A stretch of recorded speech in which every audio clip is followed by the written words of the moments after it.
They say history is written by the victors, but what about the dead? What about those figures who refuse to stay buried, whose legends seep through the cracks of time like spilled ink? Tonight, we're unearthing a tale that predates Dracula by centuries, a tale of a restless corpse, unexplained deaths, and an ancient castle standing as a silent witness to the horror. Welcome to the Lorekeepers Library. I'm Chris, and tonight we're travelling to Northumberland, England, where the legend of the vampire of Alnwick Castle still lingers in the cold night air.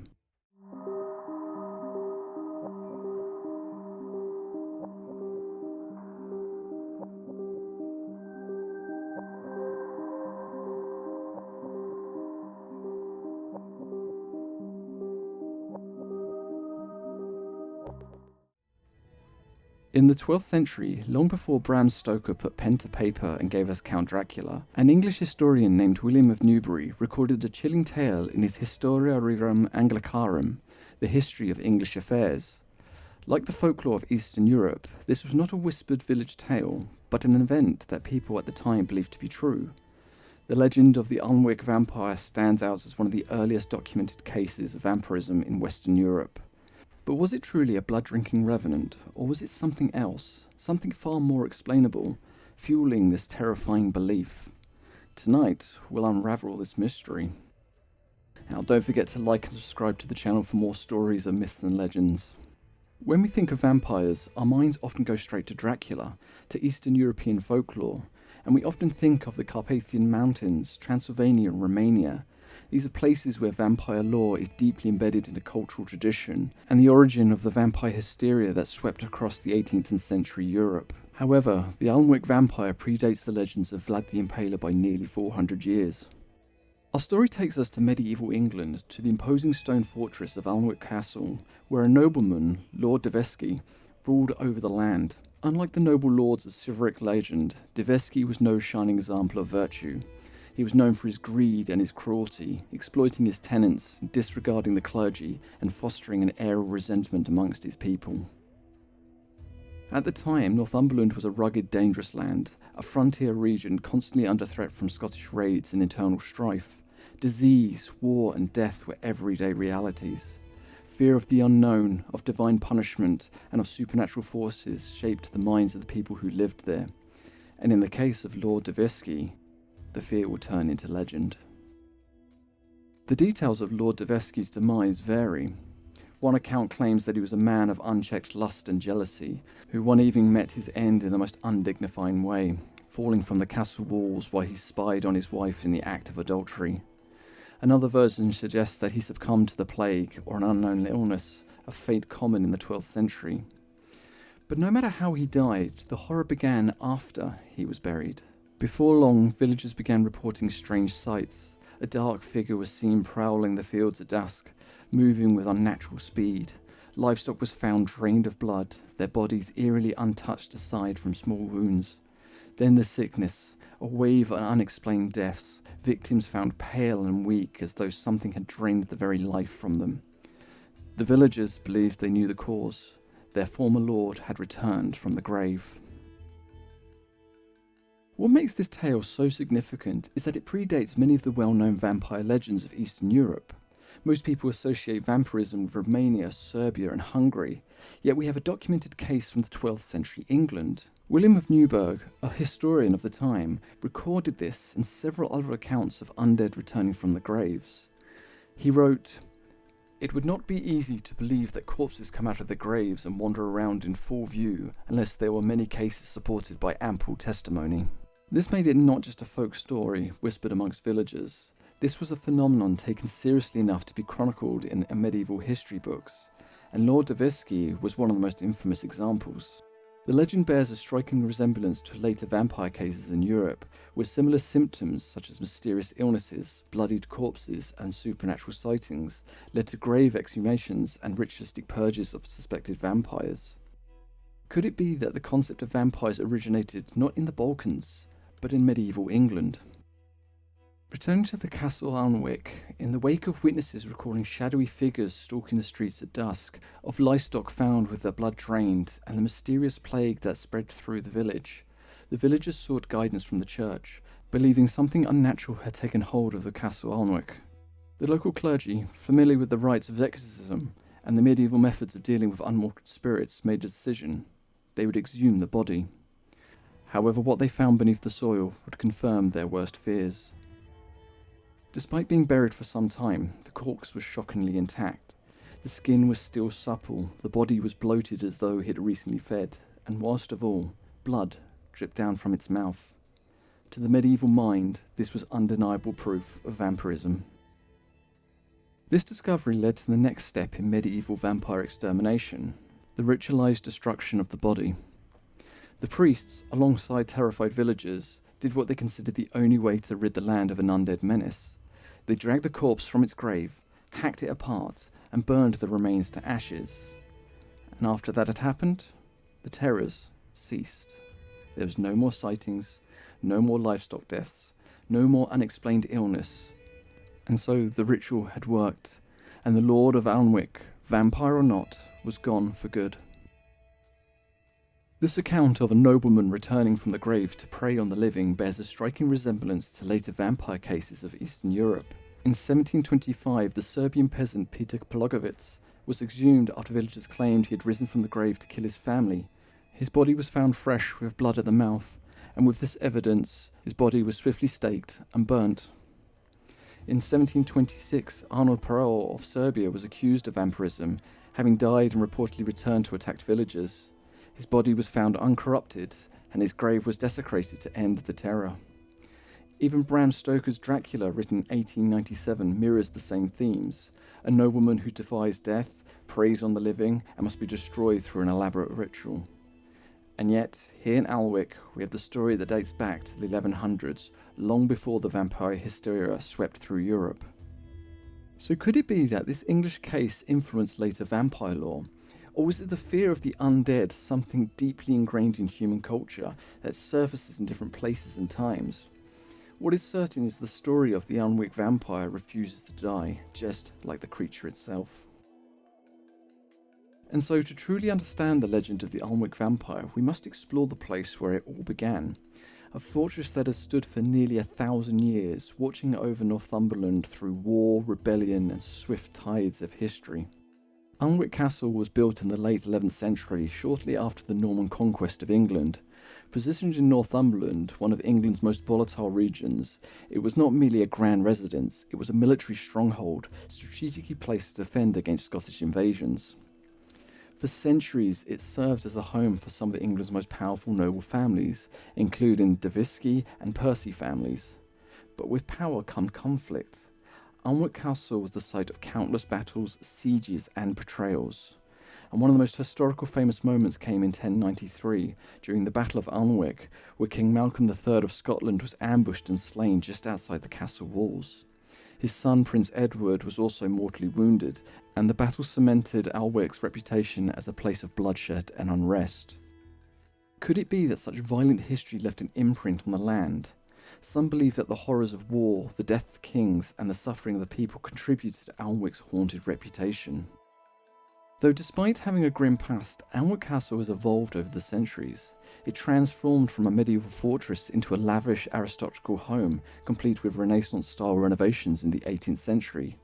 Today, it is famous for its role in pop culture, notably serving as Hogwarts in Harry Potter films and appearing in the TV series like Downton Abbey. Yet beneath its modern grandeur is a dark history that lingers. So what exactly was the Alnwick Vampire? Was it truly an undead fiend rising from the grave to drink on the blood of the living? Or was it a case of medieval misunderstanding fueled by fear, disease, and the mysteries of death? So before we can cast judgment on terrified villagers of Alnwick, we must step into their world, a world where science was primitive, death was an omnipresent, and the boundary between life and afterlife seemed dangerously thin. One of the key reasons behind vampire myths, including the case of the Alnwick nobleman, lies in how medieval people handled and perceived death. In modern times, we understand the process of human decomposition, but in the Middle Ages it was a terrifying mystery. Graves were often shallow, burial practices varied, and bodies would sometimes be disturbed due to natural or man-made reasons.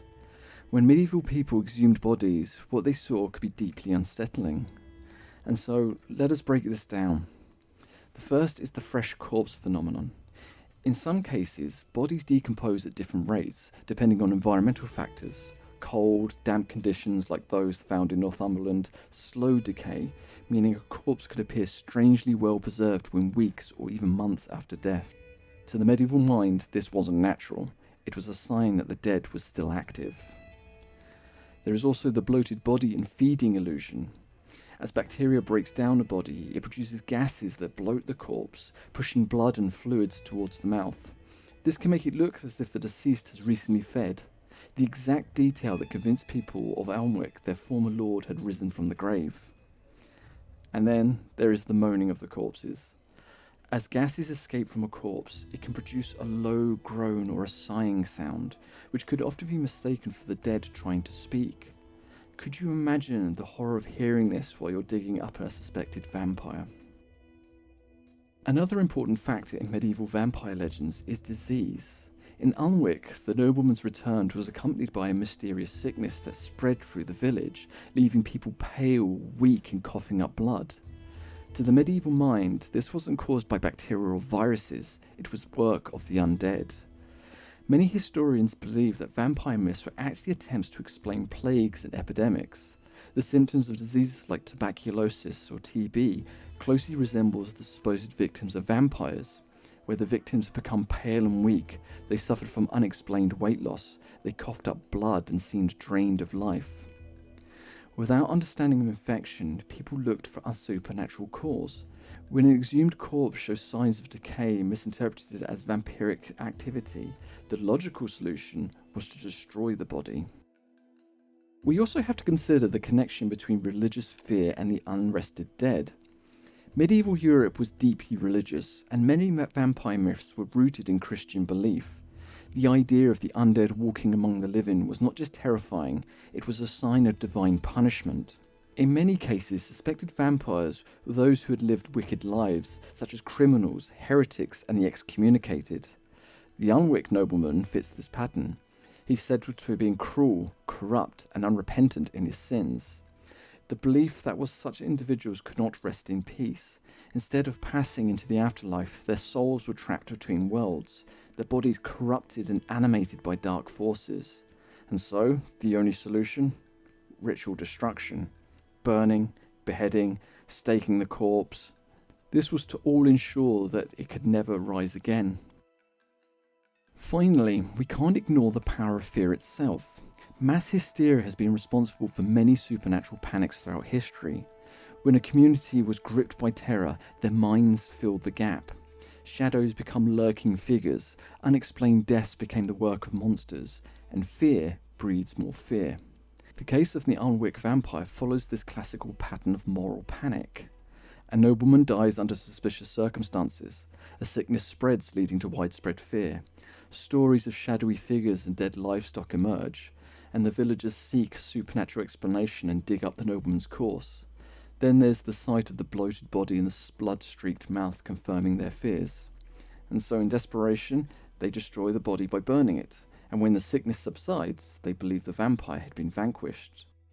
The villagers saw what they expected to see, a monster that they needed to stop. While the idea of a blood-drinking nobleman stalking the streets of Alnwick is chilling, the likely reality is a mix of natural decomposition, disease, and medieval superstition. But does that mean the legend isn't real? Not necessarily. Vampiric folklore isn't about literal bloodsuckers, it's about how people process fear, death, and the unknown. The Alnwick Vampire may not have been a supernatural creature, but the terror it inspired was very real. And in the end, isn't that what truly makes a legend immortal? And so to understand this, we need to look at what's happening in medieval Europe at the time. The 12th century was an age of upheaval, superstition and fear. Life was short and brutal, with disease, famine and war shaping people's lives, and the concept of a soul trapped between life and death was a real and terrifying possibility. And during this time, though the Black Plague had not yet arrived, plagues were still common. Villages could be wiped out by unexplained illnesses, reinforcing the idea that some unnatural force was draining life from people. The church was gaining power. Christianity heavily influenced beliefs about death and the afterlife, and anything that defied a peaceful burial would be seen as sign as divine punishment. And folklore traditions still thrived. Pagan burial rites and fears of the restless dead persisted amongst the Christian doctrine, leading to a hybrid belief system in which the dead could physically rise from the grave. This context explains why a corpse found bloated and bloodied would be seen as evidence of a revenant rather than natural decomposition. The people of Alnwick had no understanding of microbiology or forensic science. They had only their fears and the teachings of the church to guide them. One important theory is the Alnwick Vampire might not have been a vampire at all, at least not in the way we think of them today. In medieval England, the word vampire didn't exist yet. Instead, the creatures were often referred to as revenants, a term meaning one who returns. Revenants weren't necessarily blood drinkers, but they were thought to be corpses that rose from the graves to terrorise the living. It was William of Newburgh who suggested such a theory, as he wrote of many such revenants across England. And this shows that the fear of the restless dead was widespread, that Alnwick's case was not unique, it was one of many. And as the centuries passed, these English revenant stories would evolve, mixing with other European folklore until they merged into vampire myths that we recognise today. The Vampire of Alnwick isn't the castle's only story. For nearly 1,000 years, Alnwick Castle has stood as a silent witness to history, its walls soaked in the blood of battles, betrayals, and whispers of the past. But some say those echoes are more than just memories. Some say the castle is still haunted, and the presence of the Alnwick Vampire still lingers today. There have been many reports of supernatural occurrences at Alnwick Castle that have spanned centuries, from ghostly apparitions to chilling voices in the dark. And could these hauntings be connected to the ancient vampire legend, or is Alnwick Castle simply a place where the past refuses to rest? Let's dive into the eerie experiences reported at this fortress of shadows. One of the most frequently reported apparitions at Alnwick Castle is a dark hooded figure that seems to glide through the corridors. Some have described it as a monk, while others say it has no discernible face, just a void where its features should be. Witnesses have described heavy presence as if they're being watched. Some have claimed that the figure appears suddenly in doorways and vanishes into walls, and a few brave investigators have tried to follow it, only finding themselves alone in an empty corridor moments later. So could this be the spirit of a long-dead priest, perhaps maybe even one of the clergymen who helped destroy the vampire centuries ago? Among the most chilling tales is that of the Phantom Horseman, a shadowy figure on a horseback that has been spotted galloping across the castle grounds at night. Witnesses say the horse makes no sound, no hoofbeats, no snorts, just silence. And the rider's face is obscured, lost in the darkness behind a heavy cloak. And some believe the spectral horseman could be a knight from the castle's long and bloody history still patrolling in death. And there are other more sinister theories that this isn't just a knight, but the undead nobleman himself, still cursed to wander the land he once terrorised. So could the Alnwick Vampire have returned, not as a man, but as a phantom? There are also cases where visitors and staff have frequently reported whispers in the dark, particularly in certain areas of the castle. These sounds often occur when the castle is closed to the public, when no one should be there. Some hear soft murmurs like a conversation happening just out of earshot. Others claim to hear disemboweled voices calling their name, only to turn around to find nothing but shadows. One particular unnerving account comes from the night security guard, who heard that the sound like a deep guttural growl in the darkness, only to find himself completely alone. And so is this the voice of the vampire lord, attempting to speak beyond the grave, or is it something else lurking within the castle's stone walls? During many paranormal investigations, there have been reports of sudden temperature drops in areas associated with the legend, particularly near the castle's ancient foundations. There are cold spots that appear even at the height of summer with no logical explanation. There have been reports of people feeling a hand brush against them when no one is there, and some have even described the sensation of being pulled backwards as if an unseen force is trying to stop them moving forward. And another common phenomenon is the appearance of strange lights flickering within the castle, especially the areas that are completely unlit. There have been descriptions of seeing glowing orbs, sometimes hovering in the walls before disappearing, shadowy figures said to be standing in doorways only to vanish when approached. And some visitors have claimed to have captured these anomalies in photographs, only to find eerie distortions, blurry figures, and even glowing eyes staring back at them. So could these lights be residual energy from the castle's bloody history, or could the vampires still be there? We know the Alnwick Vampire's body was burned centuries ago, but what if the destruction of his corpse wasn't enough? In folklore, a vampire isn't always tied to a physical form.